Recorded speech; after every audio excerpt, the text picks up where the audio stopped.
Good afternoon, dear participants. Welcome to this panel on innovative approaches to financing climate adaptation and responding to the climate emergency. My name is Julio Cárcamo. I work for the Central American Bank for Economic Integration. I want to present my dear guest, Mr. Shi Li-jun, Deputy Secretary General of Taiwan International Cooperation Development Fund, ICDF, Mr. Liu Chi-hong, Director, Department of Lending and Investment of Taiwan ICDF, Mr. Alberto Cabezon, Senior Specialist of Green Funds Resource Mobilization of CABEI, Mrs. Lynette Rondial, Buddhist Tzu-Chi Foundation. Distinguished guests, ladies and gentlemen, good afternoon. Thank you very much for your presence. It is my great honor to welcome you on behalf of the Central American Bank for Economic Integration, CABEI, today. The impact of climate change and gender inequality were key challenges in Central America even before the pandemic, and current circumstances have deteriorated further since then. The effort to tackle the global climate emergency requires, with no doubt, our joint effort. The Republic of China, Taiwan, joined CABEI in 1992 and is one of the bank's first non-regional members with the highest shareholding, 11.4%, with a subscribed capital of $776 million and has contributed more than $207 million to the region for the fight against poverty and climate change. Additionally, CABEI and Taiwan's International Development Corporation, Taiwan ICDF, have promoted sustainable practices and created positive impacts in Central America. Today, we will focus on innovative approaches to financing climate adaptation and responding to the climate emergency. Ladies and gentlemen, it is now my pleasure to welcome Mr. Shi Li-jun, Deputy Secretary of Taiwan ICDF, who will provide opening remarks. Please.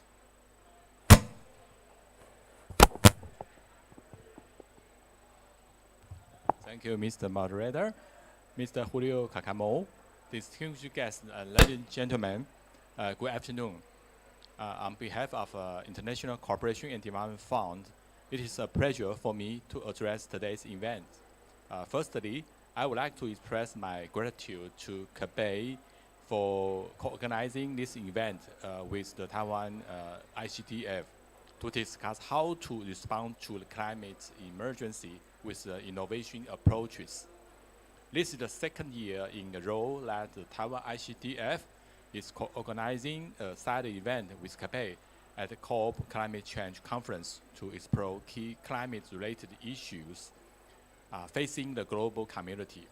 This year, we will present our actions to assist governments and vulnerable groups such as farmers and women in building climate resilience to cope with ever-increasing climate impacts and to catalyze resources from the public and private sectors for greater benefit of the people. The year is facing more extreme weather and unprecedented natural disasters, including severe droughts, widespread flooding, and devastating hurricanes in 2022 alone. The climate emergency has threatened the livelihood, security, and the well-being of our people and ecosystems. This has been exacerbated the economic damages caused by the COVID-19 pandemic. It is estimated that COVID-19 pandemic has pushed 150 million people into extreme poverty, and by 2030, climate change will push an additional 132 million into extreme poverty. As climate impacts are worsening, it is imperative that we must step up concrete climate actions for achieving net zero by 2050. Sustainable development and net zero emissions have become common goals pursued by the whole world. In every country, both the public and private sector are exploring and adopting relevant policies and measures to cope with the climate change and its impact. These circumstances present both enormous challenges and opportunities. with companies and investors showing their interest in developing sustainable technologies, adapting sustainable business model, and investing in relevant projects and programs. We also see some financial mechanism established to finance such business initiatives and innovations, and enhance government's access to finance for climate-related infrastructure and measures. This is why we are here today, to discuss how innovative financial mechanisms and technologies can help in the pursuit of sustainable development, effective climate action, and an inclusive future, in particular for adaptation and resilience. Given that adaptation efforts have last received far less funding than mitigation, but as the world experiences more frequent and more intense hurricanes, floods, and fires, and other climate-fueled disasters, it is clear that we need to focus more on adaptation efforts that protect the people who are most vulnerable to the impact of climate change. We are delighted to have experts from a financial institution and an NGO here to join with us, as well as experts from our development organization, CABEI, and Taiwan ICDF. And they will share their experience and insights on practice to lay the groundwork for a green, resilient, and inclusive development. The world is still in the middle of fighting climate change. As a responsible member of the international community, Taiwan is committed to assisting our ally and other like-minded countries in overcoming the crisis. I am honored to share with you here today that Taiwan has announced 4 major strategies for transformation to net zero, compromising energy transformation, industrial transformation, life transformation, and the social transformation. Taiwan ICDF is very willing to share this experience and the practice, and will continue to work together with our development partners to build a path towards a sustainable and resilient net zero future. In closing, I look forward to great success of the event and wish every one of you good health. Thank you.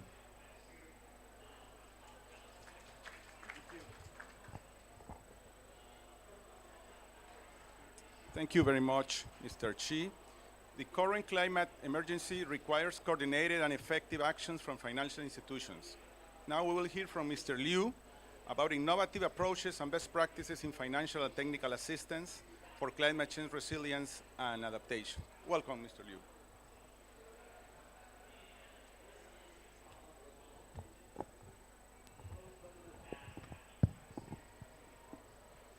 Thank you, moderators, for your kind introductions. I'm Jonathan Liu, coming from the Director of Lending and Investment Department of Taiwan ICDF. And it's really my honor to be here and very exciting to take part in this very special event. I would like to share some of our innovative approach and best practice for climate adaptations and mitigations in the developing countries. And may I have a slide, please?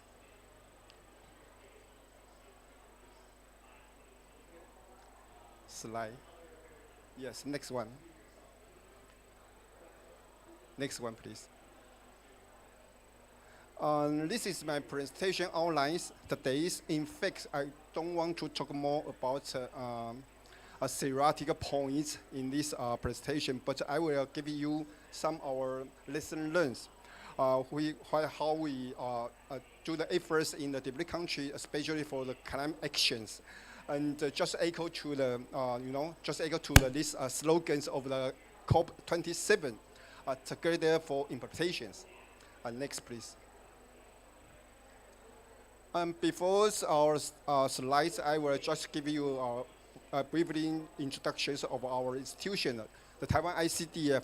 And our institution is actually is 100% government-owned and government-funded, and actually is the largest foreign aid agency in Taiwan. And our core competence involves providing people and capital, knowledge, and technology to support the economic development, enhance the human resources, and promoting the bilateral relations for our like-minded countries. So our foreign aid work, just followed by four strategy, as is shown in the left side, and drawing our comparative advantages and responding to our partner country needs, as well as integrating public and sector resources together. And finally, to strengthen the cooperative relationship with our friends. And actually, so far we have 22 technical missions with around 250 experts or professionals overseas in the field to carry out 79 ongoing projects in 36 countries. And I just give you a challenge we face for the climate change. And we know that climate change is already happening. The temperature is rising. So the natural disaster is start to occur more frequently. All of these weather events, are adversely affecting the food production and the distribution system throughout the world. So I think everyone is having been suffers. Such impact tend to fall primarily on poor and vulnerable groups, and is likely to make economic output between the richest and the poorest countries grow wider. However, this challenge forces us to innovate the new technology to mitigate the damage come along with the climate change. Now, we are transforming these related experiences into the practical project to support the international climate actions. Next. And here I would like to present to you some best practices for climate change in developing countries. The first case is in Belize. Everybody knows that Belize is one of the countries in the world that is mostly affected by the hurricane and associated floodings. According to research data shows that in the last 20 years, losses from this kind of extreme weather amount to 7% of Belize GDP, with 19 days with 100,000 people dies due to the natural disasters. So the Taiwan SCDF funded this project and used the web-based technology to monitor the river water level and the potential flood areas. And when the disaster is going to strike, people in the flood-prone area can get the real-time information from this system and to reduce their response time by 30% and earn more time to evacuate to the safe place. I remember that 2 years ago, there is a hurricane hit in Belize. The system successfully warned local people to evacuate from the high-risk areas.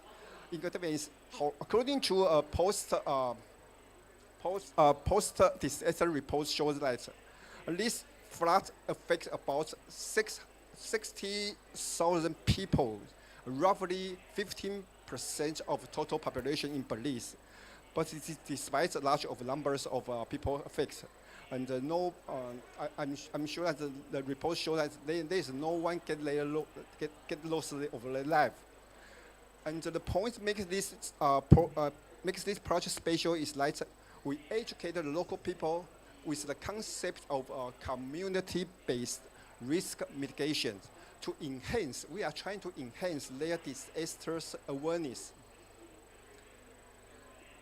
Next, please.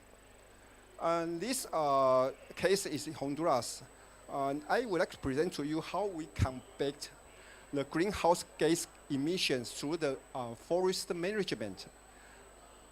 And you may know that the Honduras has a forest coverage about 55%, of which pine trees is a kind of economic species, account for 1/3 of the total forest areas.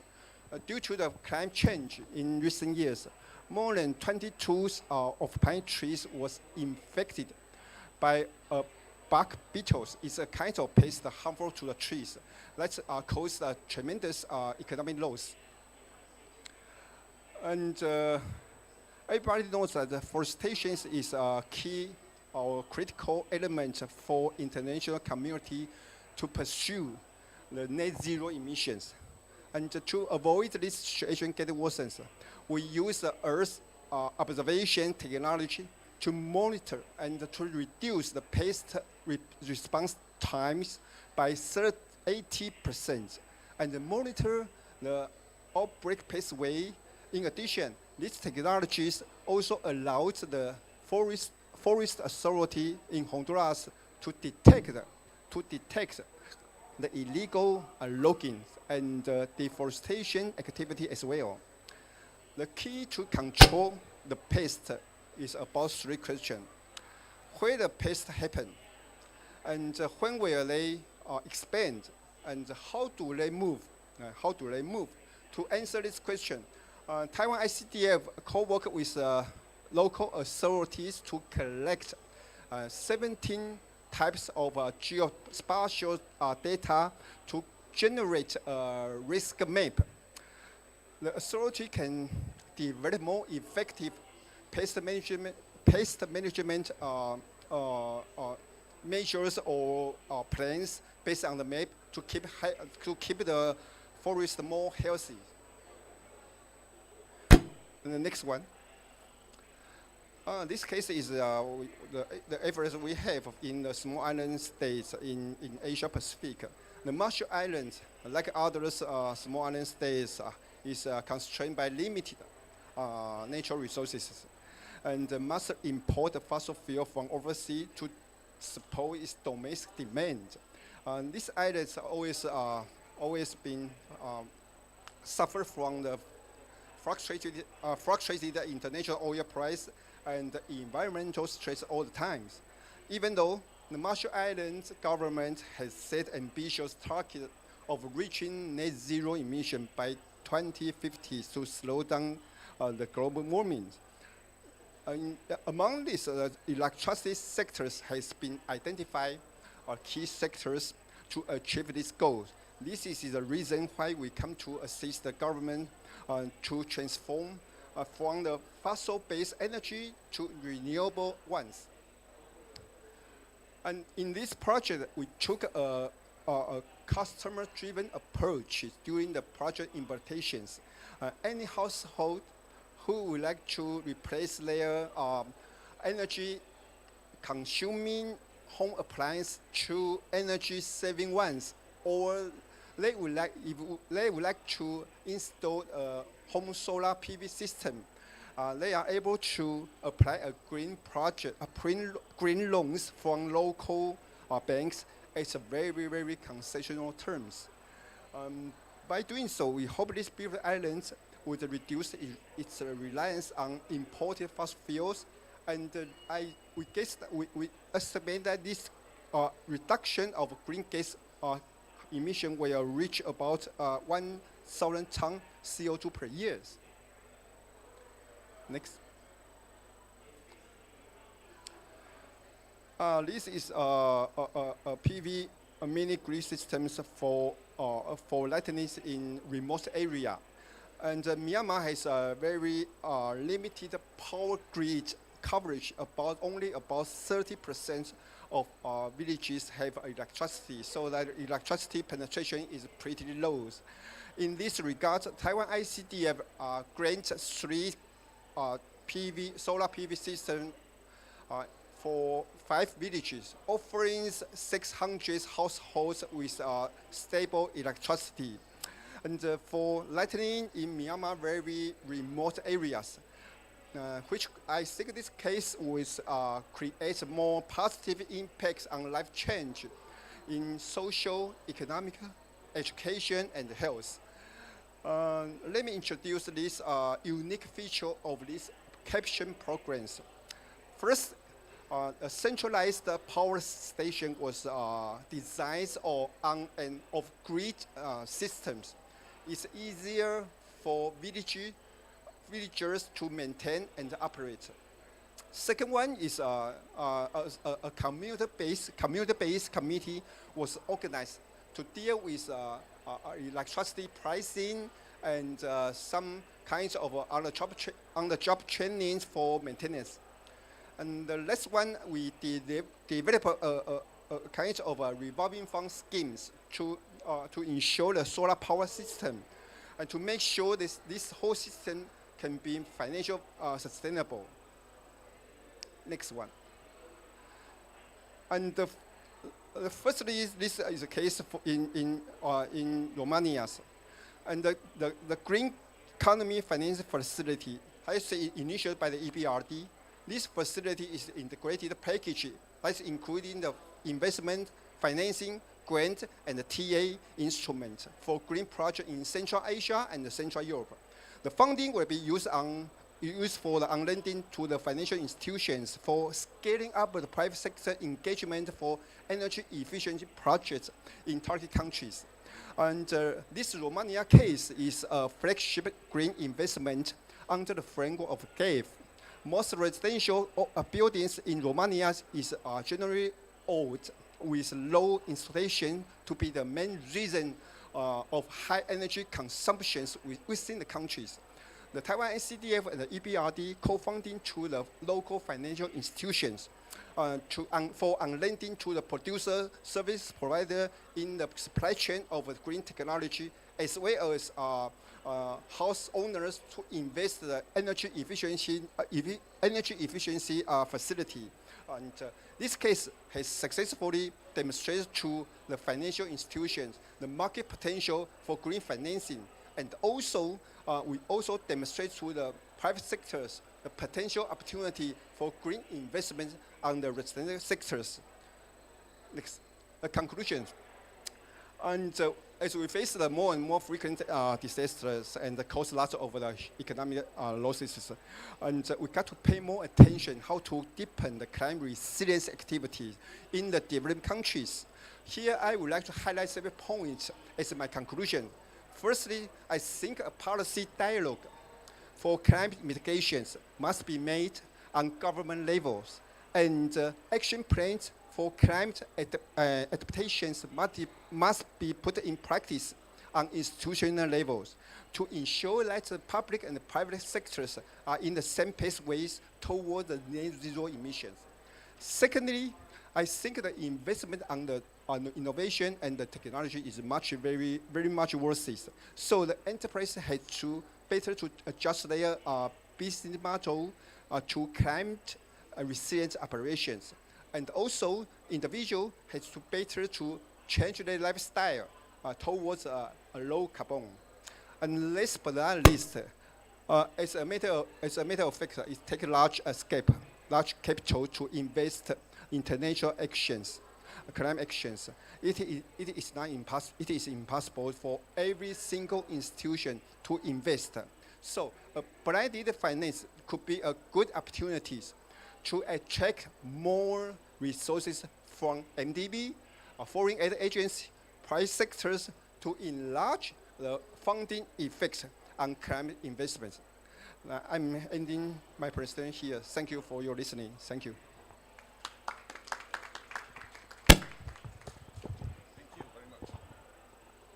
Thank you very much. Hello? Yes, thank you very much, Mr. Liu, for an interesting, detailed presentation.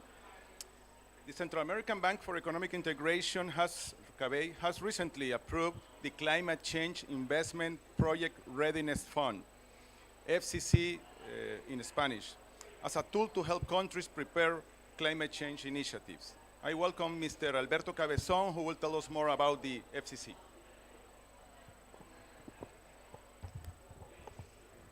Okay, hello. So my name is Alberto Cabezón. I am a senior specialist in green funds resource mobilization. Nice to meet you. So this is our presentation, Innovation Path to harmonize public sector resources in order to increase the adaptation of the region, of the Central American region. Next slide, please. So this is the Central American region. You will see it's, the area is I mean, it's relative. You will see there the population, 60 million people. The countries are Guatemala, El Salvador, Honduras, Nicaragua, Costa Rica, Belize, Panama, and the Dominican Republic. And together is the sixth largest economy in the Latin American region. Sorry. Next slide, please. So Central America doesn't provide or doesn't generate a lot of CO2 emissions. You can see the annual CO2 emissions of the Central American countries and the comparison with others. So you can see that the emission number is low, but of course it's very hard hit by the climate change. If we go to the next slide, please. So this is a report from the German Watch. It's the Global Climate Risk Index 2021. And you can see that the Central American region is very vulnerable to climate change. There are in the top 10 of the list. There is, of course, there are various countries in the Central American region. So you can see that there is very vulnerable to climate change. If we go to the next slide, please. Yes. So the Central American region has many challenges, also related to the pandemic caused by the COVID-19. You can see the different challenges we have. Of course, poverty, 1.5 million more fall into poverty because of COVID. Jobs, how they have been lost. MSMEs reduced their employment, around 35% of them reduced it. The health related to the hospital beds and the physicians. So the numbers of health are really low in comparison with the population. And of course, the education. The students didn't return to face-to-face classes by this time. So these are the main challenges we had because of the COVID-19. If we go to the next slide, please. So this is the IPCC 6 assessment report, and there are some elements related to the the Central American region. You can see the increased aridity in the region, the extreme temperatures and extreme cyclones, increase in drought, and of course the high disease star concern. So these are the main elements identified by the IPCC and in relation with climate change. If we continue to the next slide, please. So, of course, because of the climate change issues, there are lots of migrations problems. The main destination is the US. About 3.4 million Central Americans live in the United States, most of them from El Salvador, Guatemala, and Honduras in a slower amount. And of course, one of the main reasons for the migration is related to vulnerability to climate change. So that is why the adaptation to climate change is so important. If we continue to the next slide, please. So, so CABEI is the region main ally in addressing climate change. You can see the numbers, how we have invested 6.9 billion in climate change operations in the last 7 years. Around 40% of our total approvals are related to climate change. This is an example of CABEI's, let's say, involvement or CABEI commitment in order to address climate change in our region. If we continue, please, with the next slide. Yes, so we have a capacity to mobilize external resources in order to reduce, to increase the mitigation and adaptation for climate change. We have different external resources. We have trade lines with different institutions from Europe and from Asia mainly. So we have mobilized more than 1.15 billion from 2016 to 2021. You have the numbers there. We have been accredited by the global funds, of course, the Green Climate Fund, the Adaptation Fund, and the European Union. We were accredited by the GCF for, involving all the financial mechanism and for projects for more than 250 million.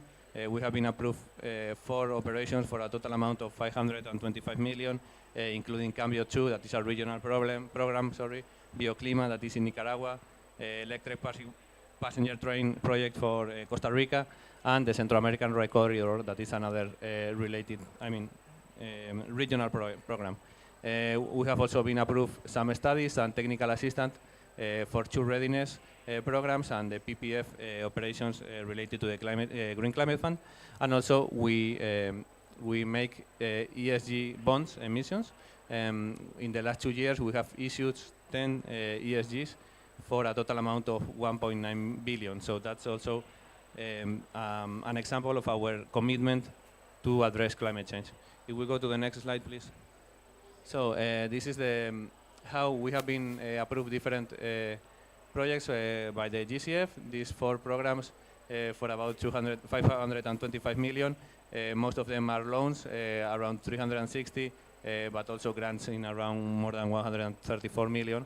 And the climate impact is related to the 54.9 million of GHG avoided and the 3 million people with greater resilience to climate change. In relation to the Central America, there are quite impressive numbers. If we continue with the same slide, please. So we have issued more than 1.8 billion in ESG bonds. We have a framework for green bonds. We have a framework for social bonds, and also we make emissions in the Japanese market.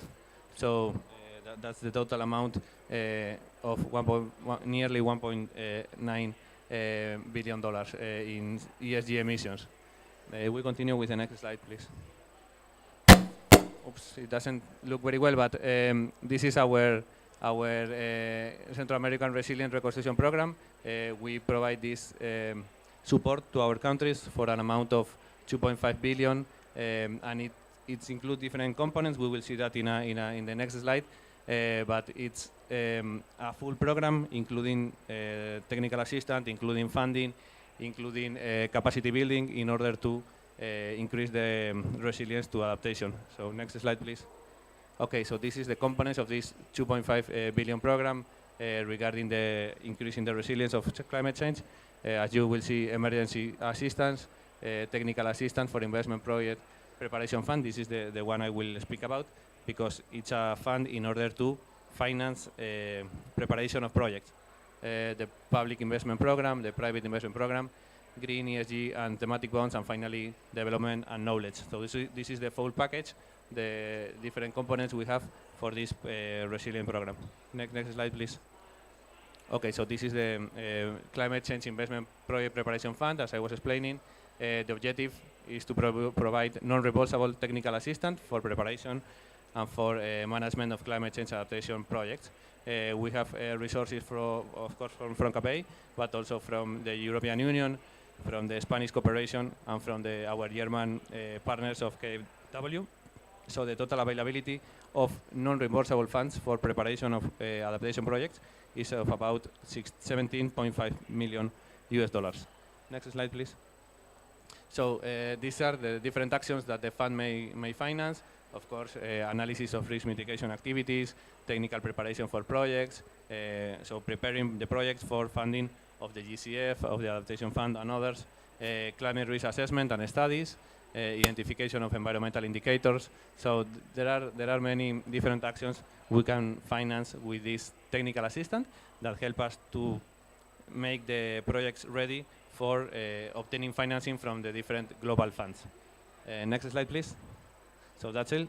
Thank you for your attention, and we continue with the panel.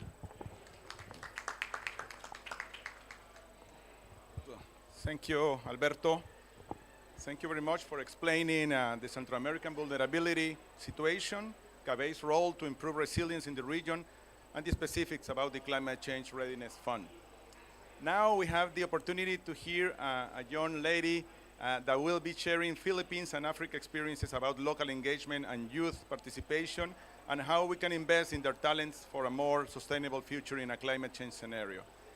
Mrs. Brondial, please join us.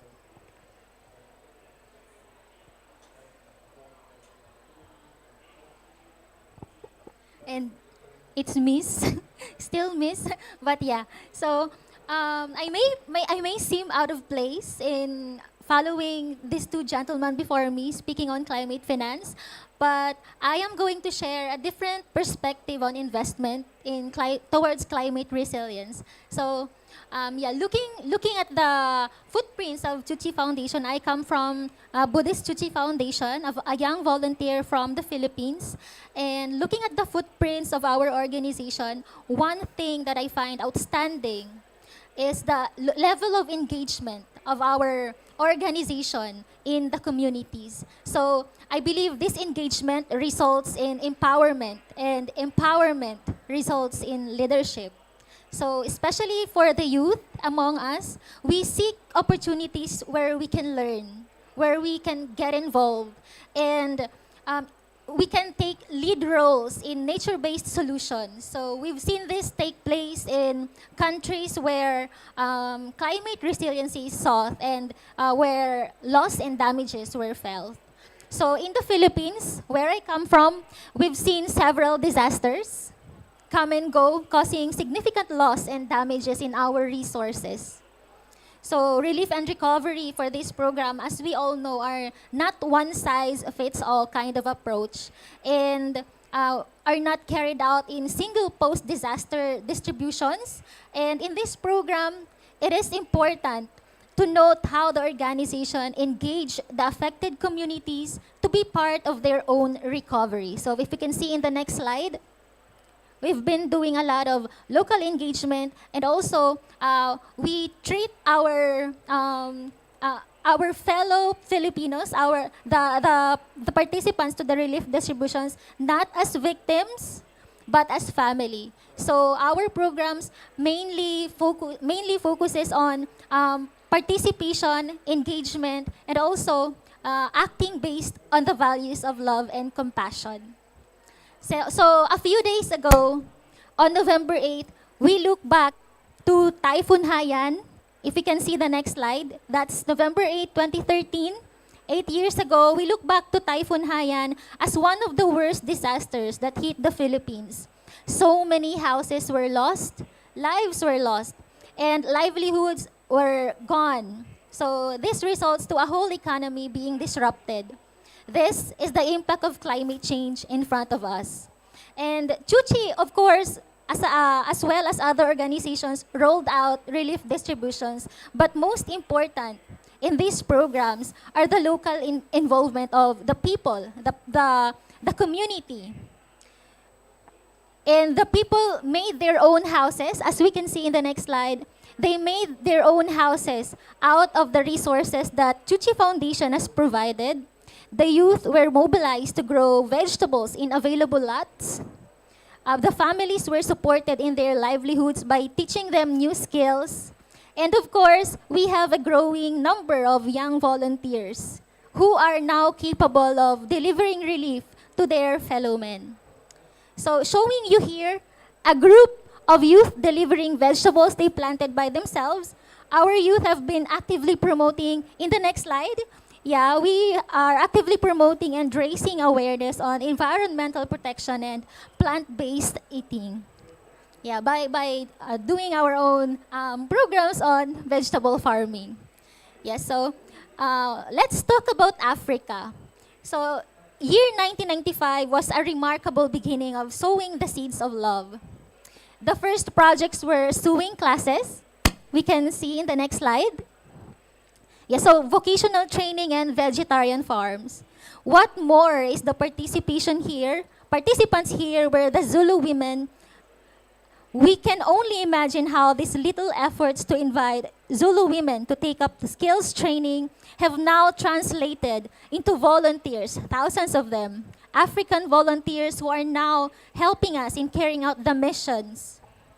So at the height of the pandemic, we can see in the next slide, one youth volunteer from Mozambique took the lead and brought together 1,700 local volunteers to open up a taay farm. Please, yeah, so in the previous slide, we are showing you the expansion of the efforts of local volunteerism in Africa. So here we are showing you the effort of the local youth in forming this community farm. So this is now community-owned Taay Farm or Great Love Farm. Yes, and every day 100 volunteers take turns in order to work in this farm. So they can harvest their own vegetables when the time comes and eat their own vegetables. So this is how we make projects sustainable. We engage the communities. So as of now, this has benefited 40,000 individuals already. So this is the impact of how local engagement can empower the community. So empowerment, as I've said, drives holistic, nature-based solutions.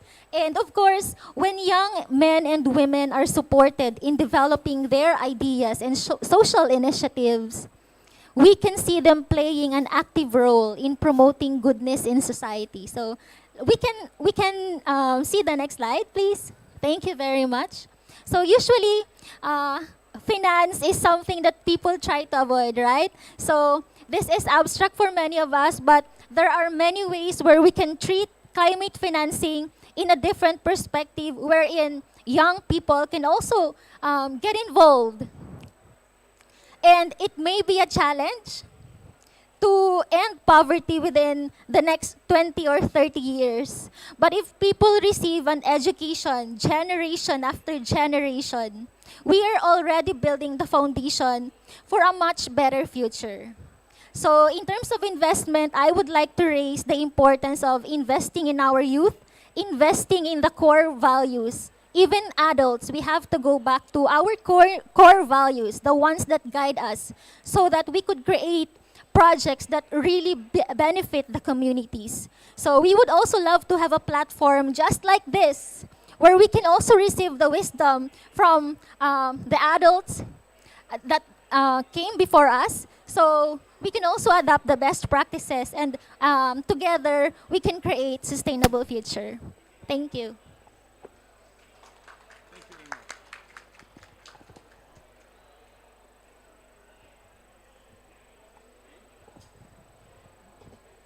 Thanks a lot, Miss Rondial, for sharing these great local experiences. This only reaffirms the need to understand all perspectives and efforts and promote coordinated action top-down and bottom-up. We still have some minutes for questions. If there is someone in the room that have question, if not, I do have one for each participant. First to Mr. Liu. Based on your presentation, we know that Taiwan makes lots of efforts and have cumulative experiences on the mitigation and adaptation of climate change. For your point of view, how could the Taiwan ICDF keep using those lessons learned to apply them in this case, in the African region, but others like Central America?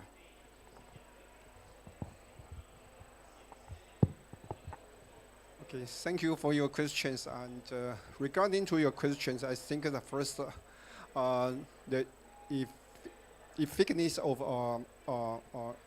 climate actions is highly relies on engagement of stakeholders, such as the government, local communities, as well as individuals.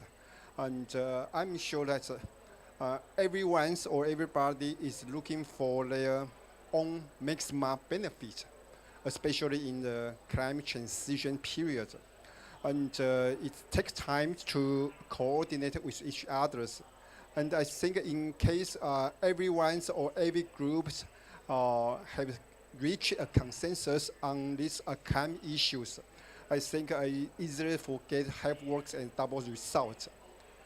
The second point is, as I mentioned in my presentations, the importance of the innovations and technology. And even this is very important for the project.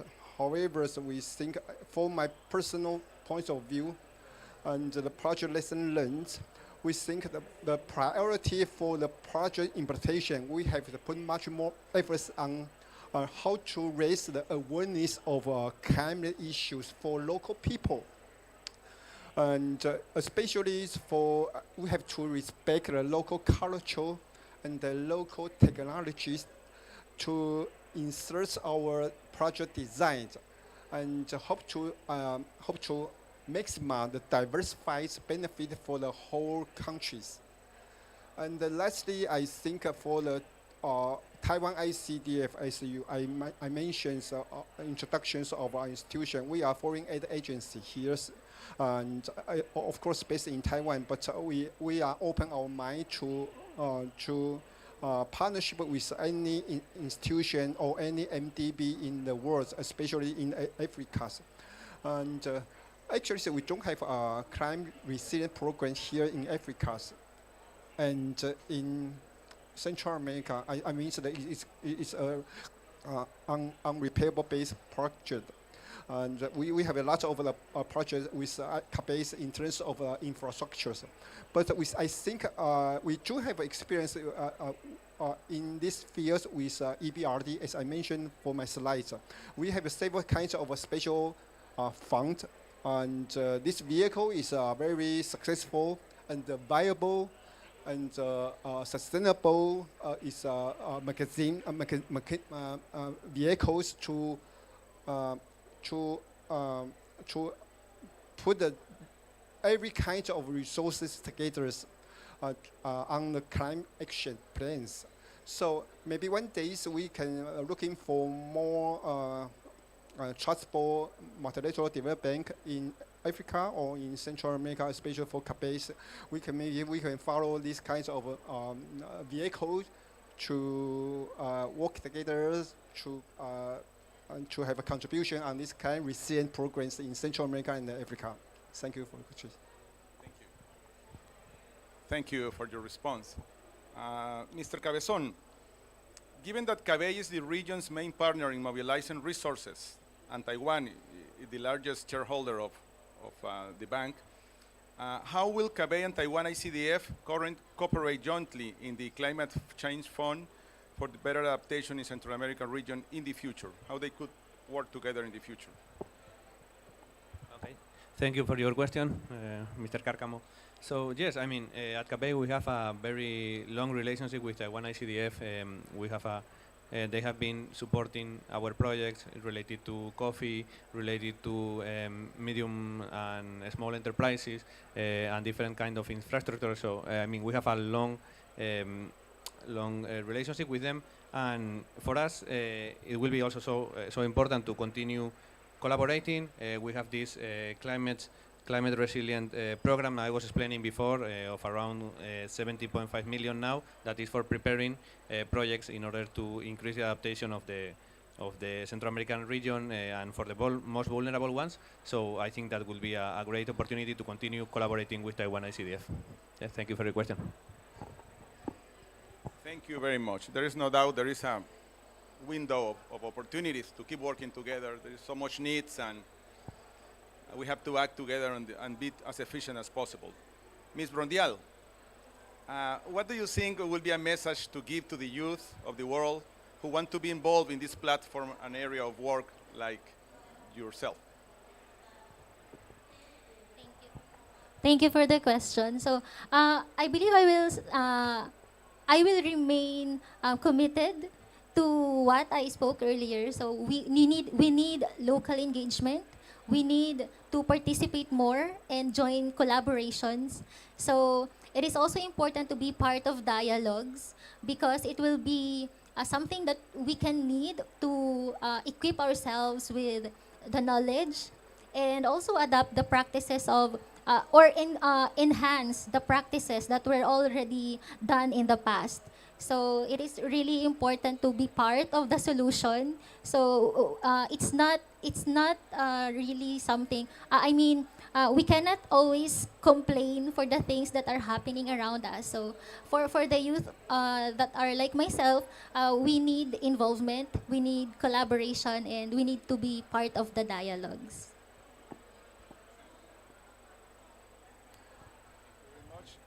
Does anybody else have a question? Okay, so I would like to end with a couple of key points that I got from the presentation, just a few of them. First, of course, from the perspective of financial institution, financial innovation is key, but partnering with technology innovation. We cannot just keep adapting tools, financial tools, if the technology is not up to the challenge. Second will be the connection with local experiences, as you mentioned. Respecting local knowledge, but trying to really connect whatever it is we are proposing that makes sense at the local level. To me, that's key. Third, strengthen project design to really better assess climate issues. I guess that's something there is a big gap and opportunity for all of us, and particularly financial institutions. And lastly, I will focus on what you say, collaboration, dialogue, but for action, not just for dialogue itself, but for action, common action, global action. Thank you very much for your participation. It's been a pleasure, and thank you to the participants. Okay, we close. Thank you.